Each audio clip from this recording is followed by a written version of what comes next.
I believe the most urgent task facing the alliance at Warsaw is to put in place an enhanced conventional deterrence posture that will make it unambiguously clear to Russia that it has no low-cost option for waging any kind of aggression against a NATO member. This deterrent posture must convince Russia that it will face immediate and unacceptable costs if it engages in such aggression. The main outcome that I would want to see at the Warsaw Summit for NATO's deterrence policy is actually not a single issue, it's more so alliance cohesion. Russia's biggest ability to undermine deterrence would really be to undermine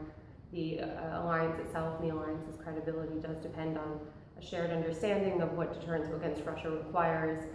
some shared understanding of the Russian threat, and obviously this is a real challenge. At the conference we've heard views from so many different groups within NATO,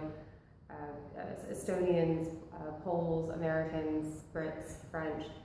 So it's obvious that this might not be an easy thing to achieve. However, in terms of deterring Russia will really require NATO showing some solidarity and cohesion in its deterrence policy.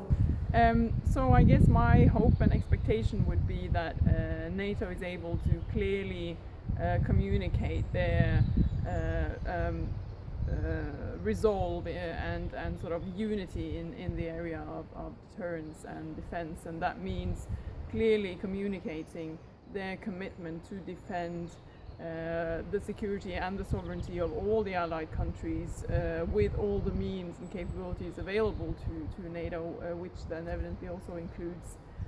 nuclear capabilities. And then secondly, I guess I would hope that the summit would result in a sort of a sense of direction in this policy area for NATO, so sort of a direction and a sense of purpose, reaffirming, of course, the existing commitments that NATO has, but also reaffirming the commitment to continue the work in this area to try and sort of understand in a comprehensive way what the key security problems NATO is facing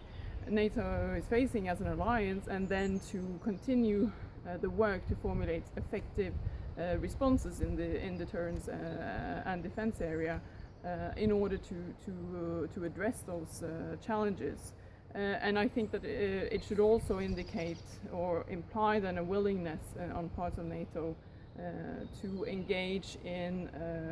public debates on these types of topics going into the future. So I guess as a sum, my expectation and hope is that not so much that the Wales Summit will provide all the answers and all the solutions, but that it will provide a first of all sense of unity and also a clear direction for the future in this policy area for the alliance. So, deterrence is back, especially since 2014, when all of a sudden we again face a serious challenge to the east.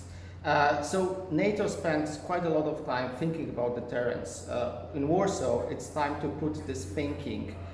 into a text of the documents that would be understandable to our public, but also would be understandable to the potential opponents. So the basic outcome from the Warsaw Summit should be a very clear message that the alliance doesn't seek conflict, doesn't seek escalation, but if it is challenged, then it is ready and willing to respond accordingly.